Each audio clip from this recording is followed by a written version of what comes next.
Good morning. Welcome to Mount Vernon Unitarian Church. My name is Katie Casey, and I am a member of this congregation. Our church is offering Sunday services both in person and virtually. Whether you are here in the chapel or joining us from home, you are welcome. We gather to recommit ourselves to the mission of this church, to support one another in our spiritual journeys, to work for justice, to care for the earth, and to build the common good. It is good to be together. This morning, we welcome Reverend Eleanor Piez back to our pulpit. Reverend Eleanor is serving Mount Vernon Unitarian Church part-time as its pastoral care minister, fostering personal and communal spiritual well-being throughout the congregation. Members and friends are always welcome to contact Eleanor for pastoral, spiritual, and emotional support. Eleanor also works as a healthcare chaplain and has been affiliated with MVUC since 2019 and was ordained here in 2021. She is a third-generation Unitarian who grew up mostly outside the United States. Always seeking to deepen her spiritual rootedness, she has been active in different UU congregations and other churches throughout her adult life. Welcome, Eleanor.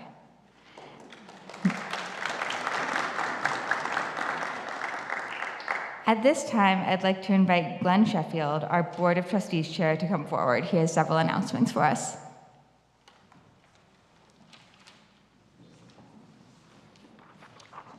Good morning. My name is Glenn Sheffield, and I'm a member of this congregation. I have a few announcements today. The first one, though, I want to invite Tom Griffin up to for a quick announcements related to the nominating committee. Good morning. We on the nominating committee want to thank the members of the church who have stepped forward and who have agreed to be candidates in the upcoming election and who will serve when elected. The main thing, though, that I want to say this morning is that we have an appeal. We need someone to serve as the Communications Council Chair. So I've got a sheet with functions of the Communications Council that I can give to you after the service. You techies, you people who know communications, I want you to swamp me after the service and let me know that you want to serve this church community in communications. My time is up. Thank you, Tom. The greenhouse plant sale is started and is open today from 11 a.m. to 1 p.m. Please stop by to check out the veggies, herbs, annual flowers, and a beautiful selection of perennials. Building the common good. Sue Lamb, Donna Gold, Evelyn Hewitt, and Pete Bloom have been offering BCG circles for the last 3 months to many people in our congregation. In these circles, where confidentiality is understood, participants have been learning better ways to deal with conflict and disagreement within our congregation. We've also focused on improving the quality of communications in our relationships with each other. The response of participants has been very positive. We hope that you will consider joining us for one or more of our monthly circles. Next one will be today from 11:30 till 1, and I'll be joining that group. Brian Lounsbury couldn't be here today, but asked me to read to you his feelings about having participated in several Building the Common Good circles. I've really enjoyed participating in the Building the Common Good circles, surrounded by fellow congregants, including the facilitators, creates an open, comforting, and inviting environment to share my thoughts and listen to the thoughts of others on particular topics that are being discussed. This generates a great action, reaction, action, continuous circle of communications. All thoughts are treated with respect, and constructive feedback can be given by the facilitators. It's been a rewarding experience, and I encourage all to try it. Now, I would like to introduce the members of the Developmental Search Committee. So first is Linda Burke, Tony Barkoon, Martha Dykes, and Jane Nelson, and myself.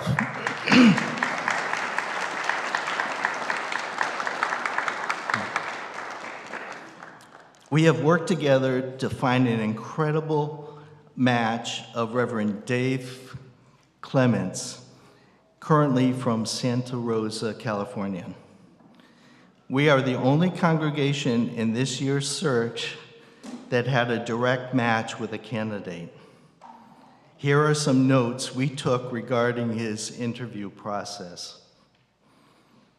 A quick summary of these are, Reverend Dave sees a community with long-standing members who value the congregation despite recent challenges. He emphasized his approach of engaging people rather than fixing or saving them, and his goal of helping the congregation move forward by improving communications and processes. He expressed interest in the congregation's goals, particularly restoring trust and developing a financial process. Reverend Dave shares his experience in addressing similar issues in his current congregation, highlighting the importance of gradual change and collaboration. He suggests focusing on the congregation's vision and mission, active listening to members' concerns, and improving communications through regular Q&A sessions. He also stressed the importance of engaging congregation members and helping them understand their responsibilities within the community. Reverend Dave responded very quickly when we notified him of our interest to interview. He sent an email about the 5 areas of MVUC wanted to work on and sent a video to introduce himself to the search team. The search team is confident that we have made a choice that will benefit our congregation. I did receive a introductory video from Reverend Dave yesterday, but we didn't have time to load it to share with you this morning. But we will make that available to the whole congregation along with some other items. And Linda, yeah. Hi. So we hope that you will share our unbelievable enthusiasm for having a developmental minister who will be joining us in person in August. And I'm sure folks will have a lot more questions. So we're going to start, you're going to get an email this afternoon through the Realm system, which will have a link to the video that Glenn just mentioned. It will have Reverend Clement's full resume for any people who want to peruse that. And it will have links to several of his sermons. And then this Wednesday in the weekly will be a much more extensive article where we're going to take some items that were from his record and share some of his thinking, which is why our search team really thought he would be a good match. Now we have an email, devministersearch@mvuc.org, that goes to all of us. So, and that will be available to you. So if along the way you have some questions that we can answer quickly, you've got an email way to contact us and get your questions answered. But please note, this is just the beginning of introducing all of you to Reverend Clements, and there's going to be more videos and a lot more communication about him between now and August.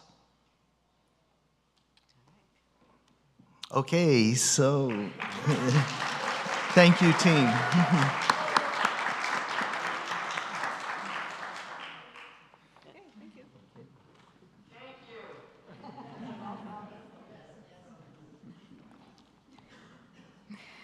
I invite you now to take a deep breath with me as we enter into this time of worship.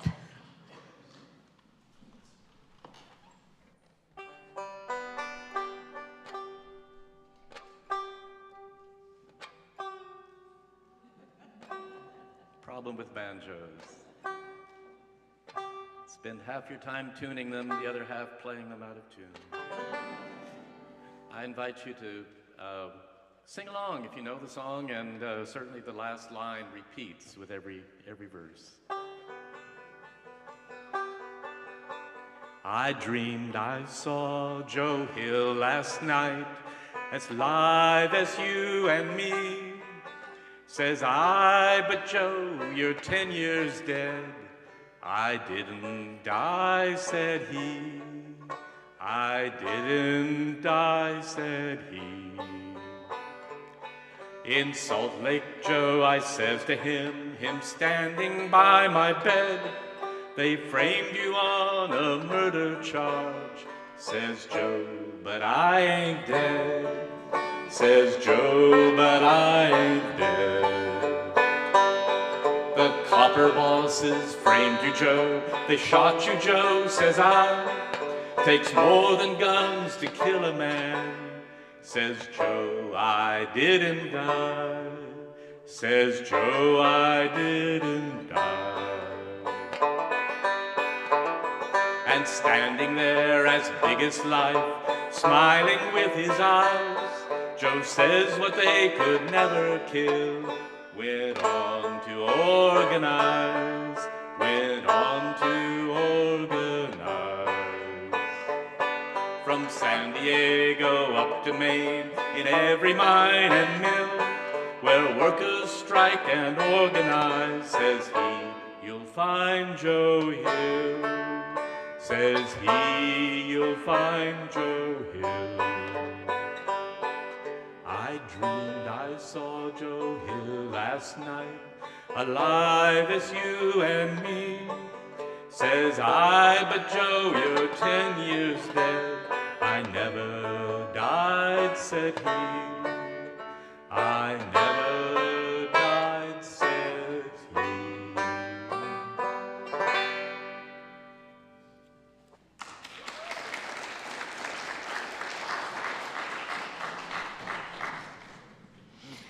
This morning, our chalice lighting will be shared by David and Beverly Coakley and Dorothy. And Hayden.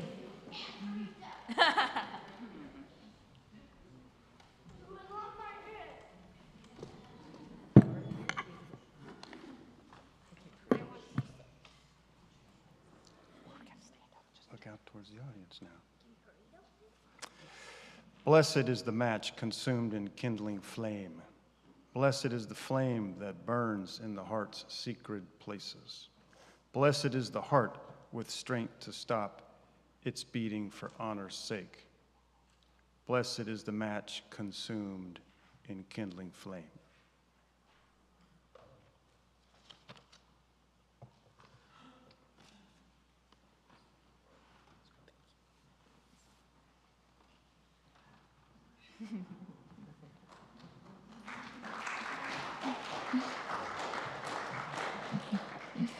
Please rise in body or spirit and join in singing our opening hymn, number 266, Now the Green Blade Riseth.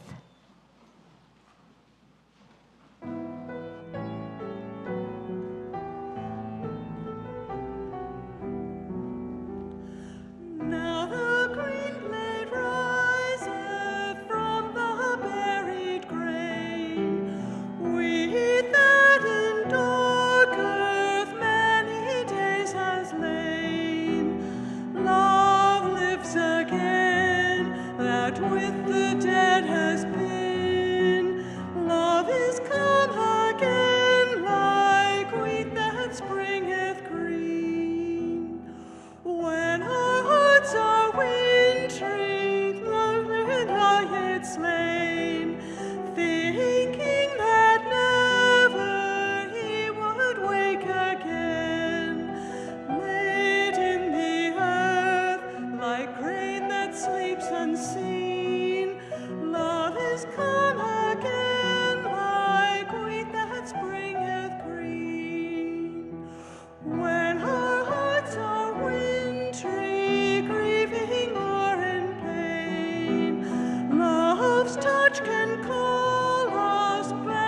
Please remain standing and join in the words of our covenant that are found in your order of service.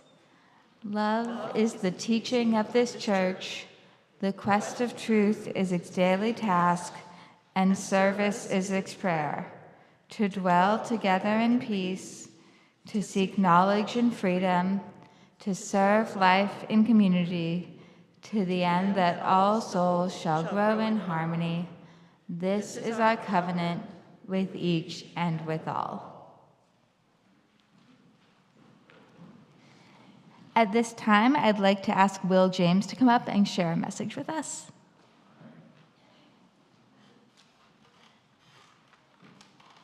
I can hear you all right now.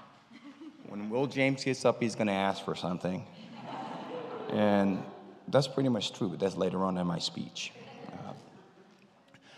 A few weeks back, John Speakman asked if I would be willing to share my testimonial about why I'm here and why I love MVUC so much. So here we go. First of all, you should know that I grew up Southern Baptist. Sunday school, church every Sunday wasn't optional in my house. My father was a deacon. I sang in the choir. And my grandmother was the head of the usher board. Yeah, we were in deep in the Baptist faith. I was so immersed in the Baptist faith that I didn't even realize that there was an option to not believe in God until I got into college. And that's when things kind of shifted for me. Over the years, I started to question some of the things that I had been taught, and eventually, I stopped going to church altogether. All of that changed about 12 years ago when my neighbor who attended this church told me about MVUC, and he invited me one Sunday. So Tay and I, my husband, came here one Sunday, and we were curious, maybe even intrigued about the Unitarian Universalist faith. I still remember Reverend Kate in the Commons right outside those doors, and I was asking her after the service, where are the Bibles? Where is the cross? And I think you guys all know Reverend Kate. In her gentle way, she encouraged me to do some reading about UUs. And she said, you're welcome to come back. She said, remember what we said at the beginning of the service, you are welcome here. And you know, it wasn't so much what she said, but how she said it. She said, you are welcome here. And I felt welcome when I joined this congregation on that. So I came back. And 2 years later, I signed the book. Since then, I've done overnights at Vic Hop, served food in the evenings. I've been an usher at this church, marched in parades with this congregation, worked coffee hour, and now I serve on the board of this church, my church, and I will continue to do so. Getting accolades for that. I'd be remiss if I didn't acknowledge that we have gone through some good and challenging times. Right now, we are in a period of recovery and healing. But I want to say this clearly. There is more that binds us than divides us. And I truly believe that. MVUC's mission is what binds us. And we need to remember that as we go forward in the coming days. Do you realize that many churches, I want you to think about this, many churches would love to be in the position that we're in. We have passionate people, we have a beautiful space, we have some money in the bank, and a rich history of service and justice, a future that is worth investing in. And that's why in this moment, I believe it's time to lay down the divisions and come together for the future of this church. In short, and I want to say this bluntly, it's time to get over it. Okay? As a board member, I'll be direct with you. The best way that you can support this effort is supporting MVUC with your resources. To put it plainly, we need more money. Now, I want to share a few key numbers that were shared with the board this past Tuesday with Mr. Speakman. We are currently on track to receive $420,000 in pledges this year. For next year, we anticipate reaching $450,000. But to meet our proposed budget and break even, we need $490,000. And we need that by the end of June of next year. The gap is real, but I believe deeply that we have the heart and minds to make sure that we close that gap. I believe that we can hit this $490,000 goal, and I believe that we can bridge this gap if we all stick together and do this. So, John, at the end of this speech, I'm going to get you started. I know we already started, but I want to encourage people to join in with me. I'm going to be giving you a check for $2,500 toward that goal.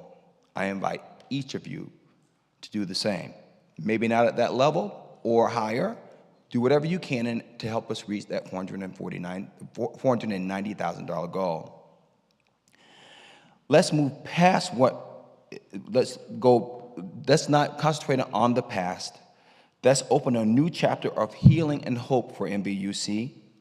And I'd like to thank you for your time today and allowing me to be a part of this beloved community. Thank you.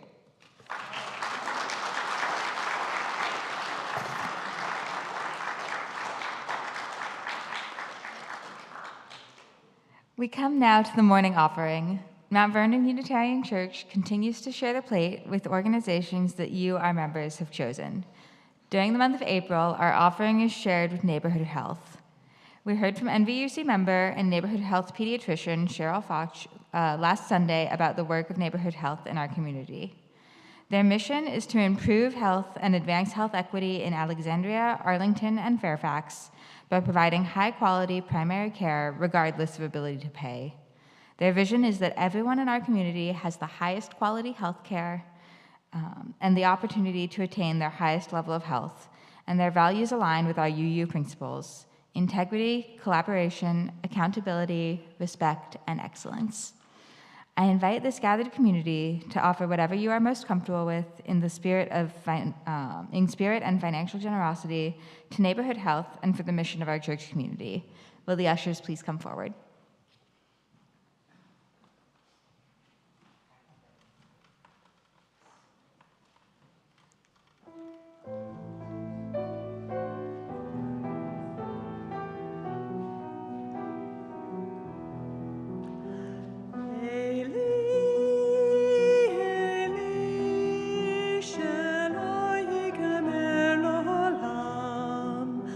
Agua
Please remain seated and join in the singing of our meditative hymn, number 157, Step by Step, the Longest March.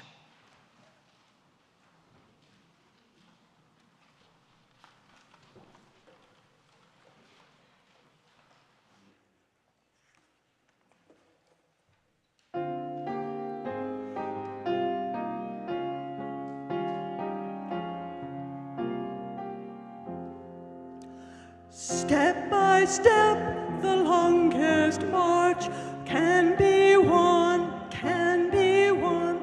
Many stones can form an arch, singly none, singly none. And by union what we will can be accomplished still. Drops of water turn a mill, singly none, singly none. Step by step, the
2000 and was quite influential in his time.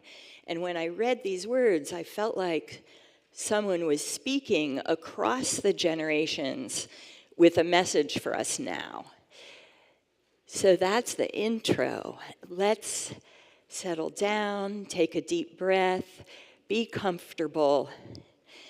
Bring all the energy in to your own body and let it settle. And here is the bell.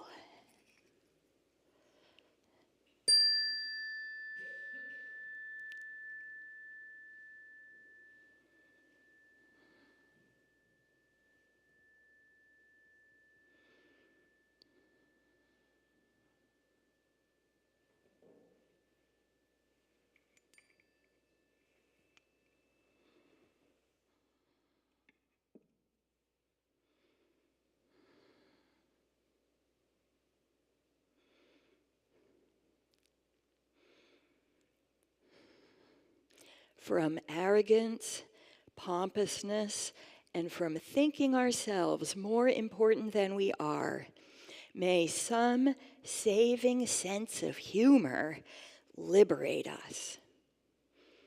For allowing ourselves to ridicule the faith of others, may we be forgiven. From making war and calling it peace, special privilege and calling it justice, indifference and calling it tolerance, may we be forgiven. For telling ourselves and others that evil is inevitable while good is impossible, may we stand corrected. Spirit of our mixed up, tragic, aspiring, doubting, and insurgent lives and world, help us come closer to being as good as we have always wanted to be in our hearts. Amen.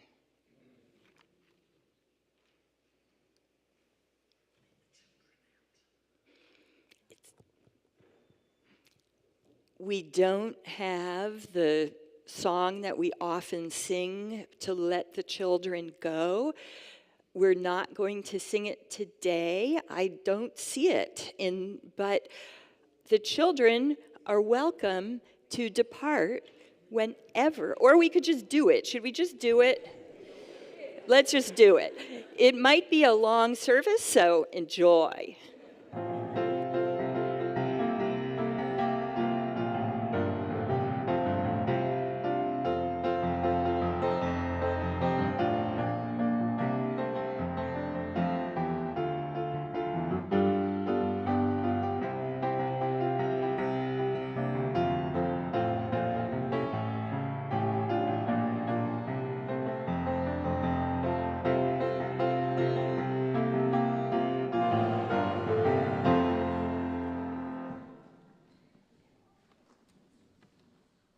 And now Eric's going to play a song that I specifically requested. It is one of the old spirituals that is not done as often nowadays. And it was reinterpreted as blues. And I want you to know that if this is how you feel, you might not want to talk about it, but it's still okay to sing about it.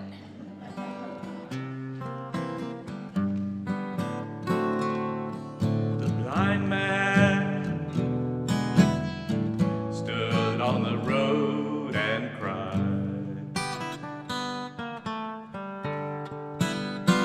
Oh yes, the blind man stood on the road and cried. Oh, crying, oh Lord, save poor me. Oh yes, the blind man stood on the road and cried.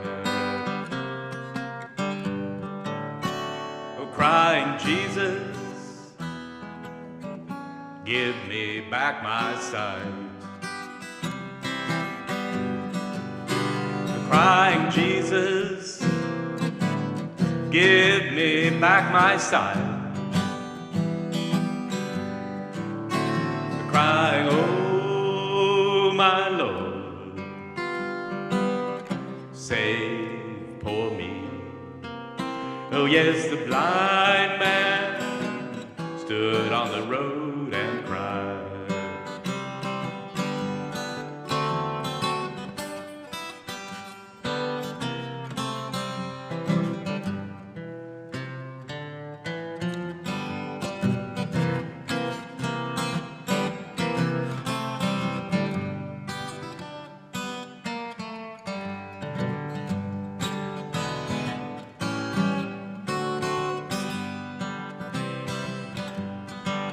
Oh, tell me, what are those shoes you wear?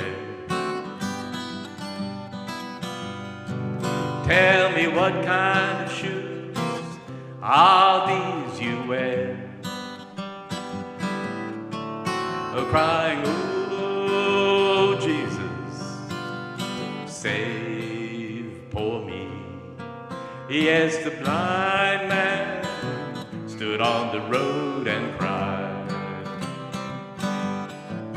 And now these are the gospel shoes I wear. And now these are the gospel shoes I wear. Crying, oh my Lord, save poor me. Oh yes, the blind man stood on the road and cried. The blind man stood on the road and cried. Yes, the blind man stood on the road and cried. Crying, oh my Lord, save poor me. Yes, the blind man stood on the road and he cried.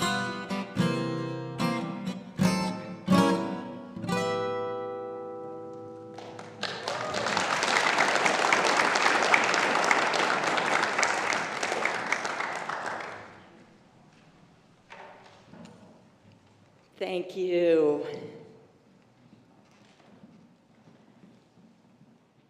So, what's the meaning of resurrection today in our modern, everyday life? So, I'm a Unitarian Universalist Christian, so I love this question. It started for me when I was about 9 or 10. I was living overseas with my family, and there wasn't a Unitarian church to go to. So we went to a Protestant church, and when they told us the Easter story, I followed along diligently. And I'm sorry, I forgot to take my allergy medicine. So I may have to drink a lot of water. So Jesus, as many of us, but maybe not all of us know, Jesus entered into the city of Jerusalem triumphantly on Palm Sunday, which is today in the Christian church. People cheered and spread palms, and we had palms too to reenact it. And Jesus turned over the tables in the temple. He held the Last Supper, and then suddenly he was betrayed, captured by authorities, incarcerated, given a sham trial, and sentenced to death. This had started on a Sunday. By the end of the day, Friday, he had died on a cross. This was a dramatic and also a believable story. The problem was what came next. They said Jesus died on Friday and came back to life on Sunday. This, to me, was not believable. I wanted to know how it happened. I looked it up in the Bible, but it didn't explain. My family moved away. We soon joined a Unitarian Universalist church, and it was fine to just forget this problematic story. I don't think I heard any more about Christianity for 10 years after that. I now believe there was a deeper problem. The idea of physical resurrection does not work in the modern era. And we are products of the modern era. Not only because we're born into it historically, but as Unitarian Universalists, our religious tradition is aggressively rooted in the modern worldview.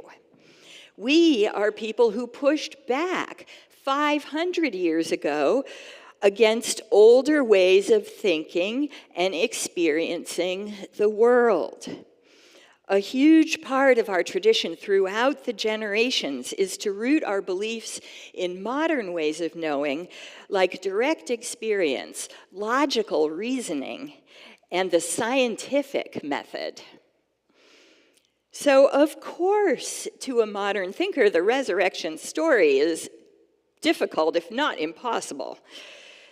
It's written in a book, but historically, we know the authors of that book were not there to see it happen.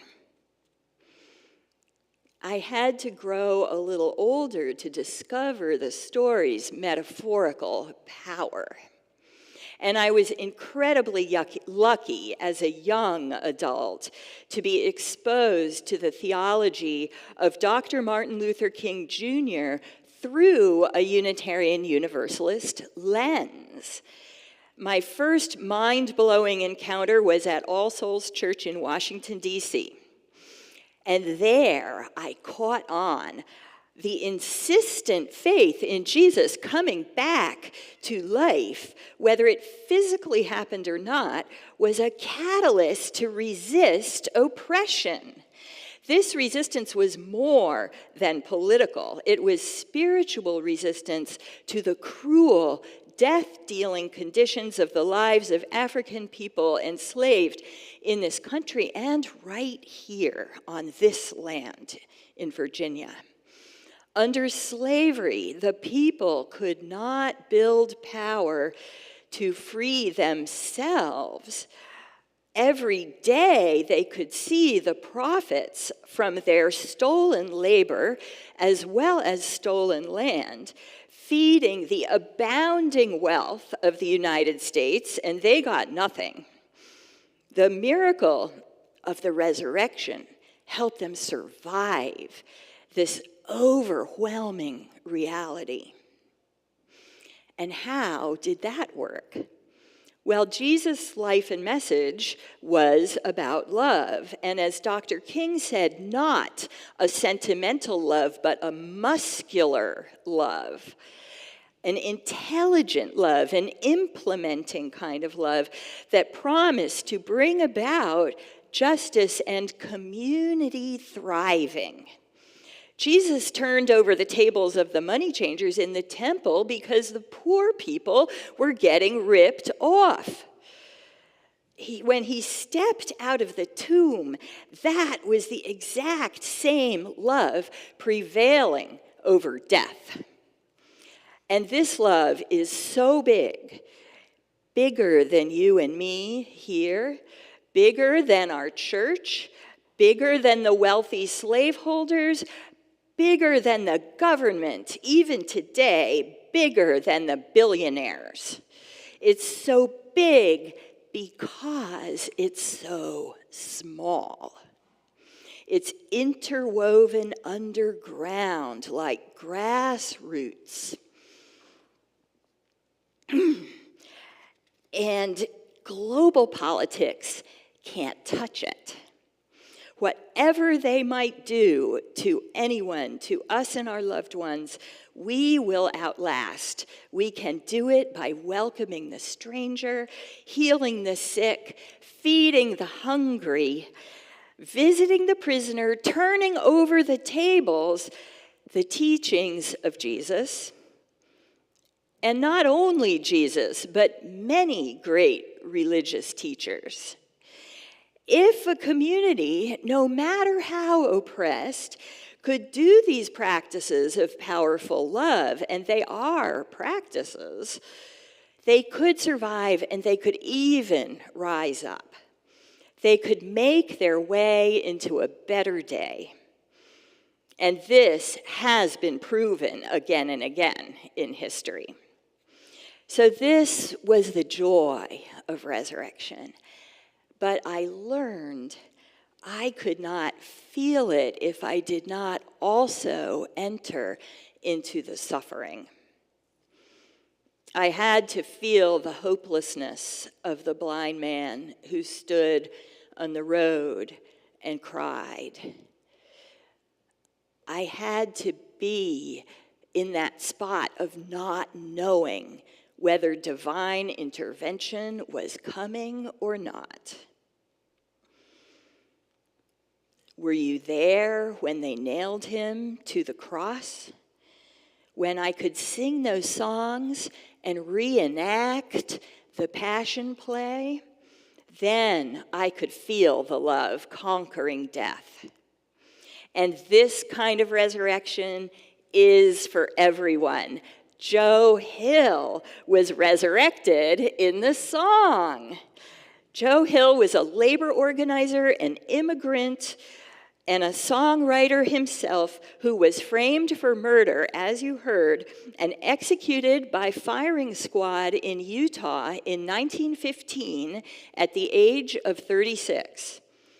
The song says, what they could never kill went on to organize, and Joe Hill's spirit, I believe, still lives among the workers at Amazon and Starbucks and everywhere that workers are organizing to fight for their rights. But I gotta tell you something.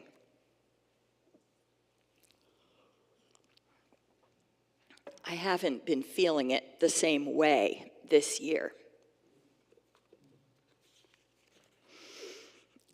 And I think, although there could be many reasons, it might be because this is a modern interpretation, a metaphorical interpretation of a more ancient story.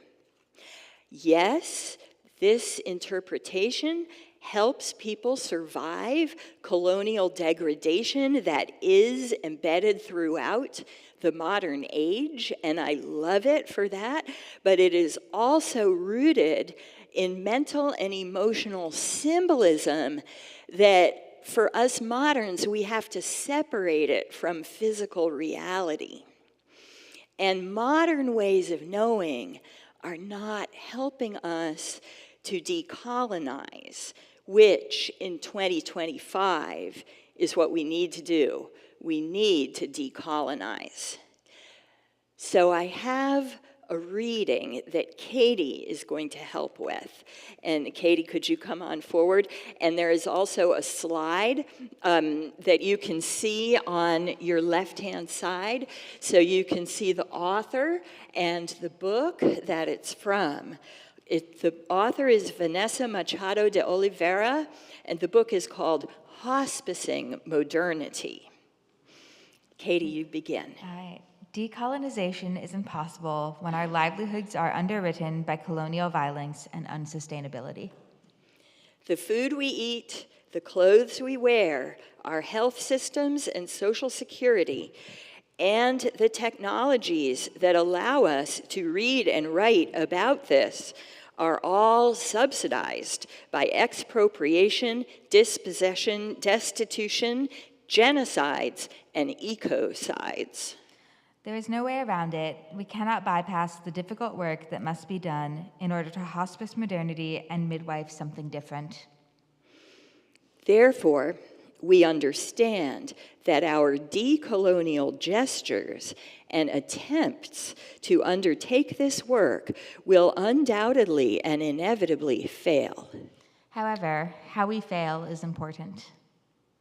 It is actually in the moments of failure that the deepest learning and unlearning becomes possible, and we can get a glimpse of the depth of our collective predicament. Failing generatively requires both intellectual and relational rigor. Thank you, Katie. Failing generatively. Thinking about the resurrection story, you could also say Jesus failed generatively, which sounds true, but it feels a little thin. It's, to me, way too sterile for a crucifixion. And I also want to say, because this is the Passover season, the Hebrew people had the same problem in Egypt under slavery. They had to leave. They had failed as being held in slavery, but they didn't know where they were going. Perhaps they felt the way I feel as a modern person today. Modern society and culture are as acceptable and natural to us as water is to the proverbial fish, but the problem is the water is poisoned. So we're going to die. Either we die from the poisoned water, or we die getting out of the water, because we are not built for the environment that is outside the water. So we don't know how we're going to make it. The Hebrew people also did not know how they would make it out of Egypt and into, by the way, 40 years of wandering in the wilderness before they made it to their vision of the promised land. And the followers of Jesus also did not know when he was nailed to the cross and laid in the tomb, how would they possibly make it? So this year, it's hard for me to feel hopeful. I feel more like the blind man, calling for help that I don't know if it's coming. And I know you too are anguishing over not just the chaos and destruction of the U.S. government that's in my constant news feed, but the chaos and destruction and wanton killing of innocent lives by tens of thousands at least all around the world. And of course, also like you, I'm grieving. We are all grieving the loss of habitats, of species, coral reefs, springtime and fall being shorter, the whole planet Earth. So our author, Dr. Machado de Oliveira, talks about supporting modernity compassionately to die a dignified, peaceful death, as in hospice care. But our natural urge is to resist death. We try to avoid it. If we can't reverse it, we forestall it. We hook up the life support machines.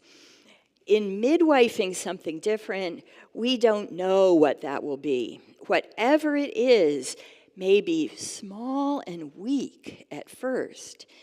All we know is that we have to learn new ways of being that we cannot imagine in this environment.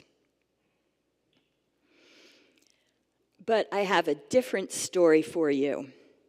I believe there's something even more beyond. You remember that President Jimmy Carter died in January. and throngs of people went to pay their respects while his body lay in state in the Capitol Rotunda, and I was among them. I had never done this before, and I went knowing I was saying goodbye not only to Jimmy Carter, but to everything that he represented for me, the civic faith that I have felt like I've been losing, that has been going out like sand underneath the tide in my life. The crowd was fabulous. The things that people were wearing, the stories that people were telling. And for sure, Carter's spirit was among us, and it was uplifted by the honor guard and by the setting and the dome, the Capitol dome. But when I entered the rotunda, I looked at the casket, and all I could think about was Carter's body, the utterly ordinary nature of physical death. His flesh and bones inside were no different than any other person, no different than the way I will be someday, no different than any of us. And then I felt something else. I felt something inside me, but also connected to the building, connected to the earth, connected like a heartbeat. A pulse that had been there long before anyone had any idea about colonizing the land or forming the U.S. government, and will be there, a pulse that will be there long after all of this is gone. The physical fact of the ground holding up the dome and the columns under our feet, just the physical being, Mother Earth, in this moment of mourning and in this spot, which is like the belly button of our nation, I could feel the earth saying, I am here. So we, as people with our brains, we don't know what's next. We don't know how we will change and die and midwife a new era. But I will still believe, and I will come back to the Jesus story of love conquering death. And now I will come back to this story of Mother Earth, pulsing and speaking, reminding us of the ground under our feet. And all these stories are what we come together for.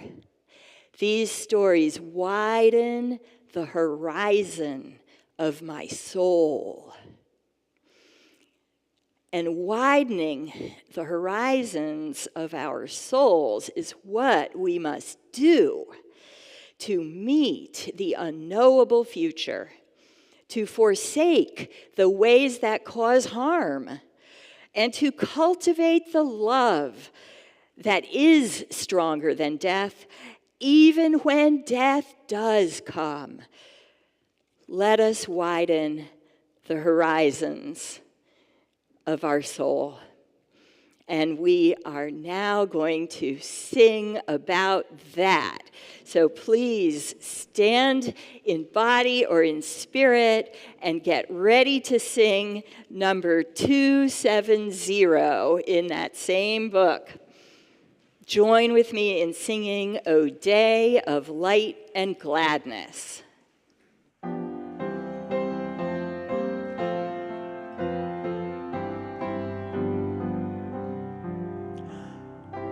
Day of light and gladness, a prophecy and song, what thoughts within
words we say each week to extinguish our chalice, which are in your order of service. We extinguish this flame, but not by truth, nor for beauty, or fire of commitment. These we carry in our hearts until we are together again. We are called to fail, and we are called to die. Yet love is still stronger than death, and the earth is stronger than all. Let us go forth in the most loving, most generative, most faithful way we can.